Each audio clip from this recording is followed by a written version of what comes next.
আসসালামু আলাইকুম প্রিয় দর্শক, আপনারা কেমন আছেন? আশা করছি আল্লাহর রহমতে আপনারা সকলেই ভালো আছেন। আজকে আমি রমজান উপলক্ষে স্পেশাল একটি রেসিপি আপনাদের সাথে শেয়ার করব। আর রেসিপিটি হচ্ছে পাকা টমেটোর সস রেসিপি।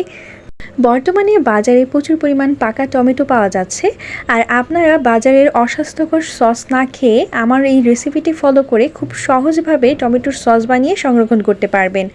রেসিপিটি বানানোর জন্য এখানে আমি 4 কেজি পরিমাণ পাকা টমেটো নিয়েছি। এখানে আমি পাকা টুকটুকে টমেটোগুলো নিয়েছি। আপনারাও সস বানানোর জন্য একদম পাকা টমেটো নেওয়ার চেষ্টা করবেন, এতে করে সসের কালার সুন্দর হবে আর খেতেও ভালো লাগবে। আমি সবগুলো টমেটো ভালোভাবে ধুয়ে পরিষ্কার করে নিয়েছি। দেখতেই পাচ্ছেন টমেটোগুলো কতটা লাল এবং ফ্রেশ। এবার টমেটোগুলোকে 4 টুকরো করে কেটে নেব।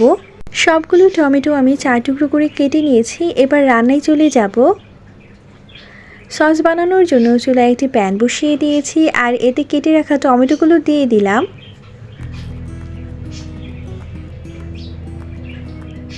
সবগুলো টমেটো দেওয়া হয়ে গিয়েছে। এবার চুলার আঁচ মিডিয়ামে রেখে ঢাকনা দিয়ে ঢেকে দেব 4 থেকে 5 মিনিটের জন্য। ফিরে এলাম 4 থেকে 5 মিনিট পর। এই পর্যায়ে টমেটোগুলো নেড়ে চেড়ে দেব। টমেটো সেদ্ধ করার সময় আমি একটুও পানি ব্যবহার করিনি। টমেটো সেদ্ধ হওয়ার ফলে এমনিতেই পানি উঠে এসেছে। দেখতে পাচ্ছেন টমেটোতে প্রচুর পরিমাণে পানি উঠে এসেছে, আর এই পানি দিয়েই টমেটোগুলো ভালোভাবে সেদ্ধ হয়ে যাবে।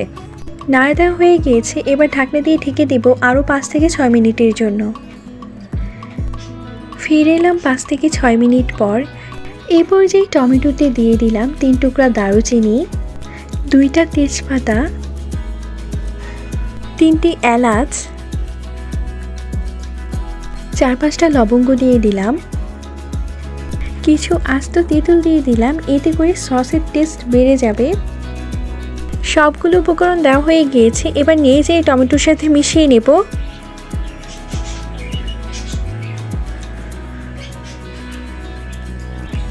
সবগুলো উপকরণ মেশানো হয়ে গিয়েছে। এবার ঢাকনা দিয়ে ঢেকে ভালোভাবে টমেটোটা সেদ্ধ করে নেব।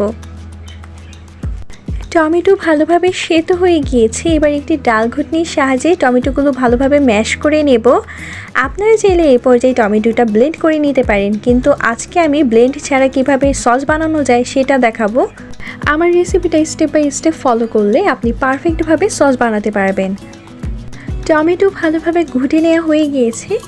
দেখতেই পাচ্ছেন টমেটো একদম গলে গিয়েছে। এবার টমেটো চুলা থেকে নামিয়ে ঠান্ডা করে নেব। ঠান্ডা হয়ে গিয়েছে। এবার একটি চালনির সাহায্যে টমেটোগুলো ভালোভাবে ছেঁকে নেব।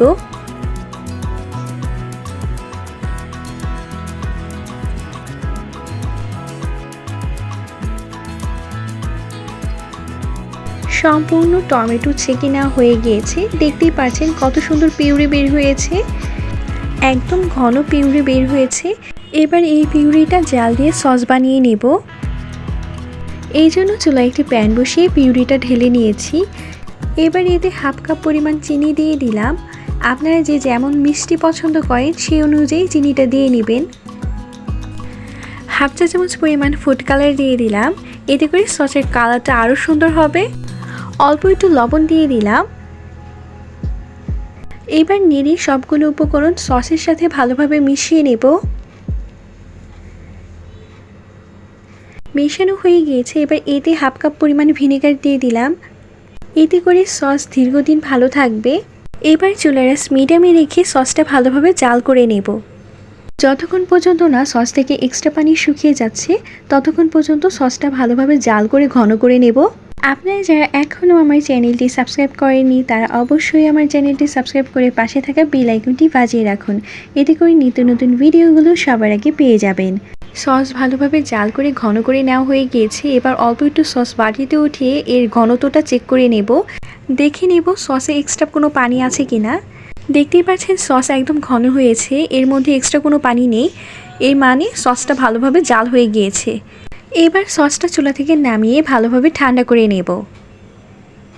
সস ভালোভাবে ঠান্ডা হয়ে গিয়েছে, আর দেখতেই পাচ্ছেন সসটা কতটা ঘন হয়েছে আর এর কালারটা কতটা সুন্দর হয়েছে।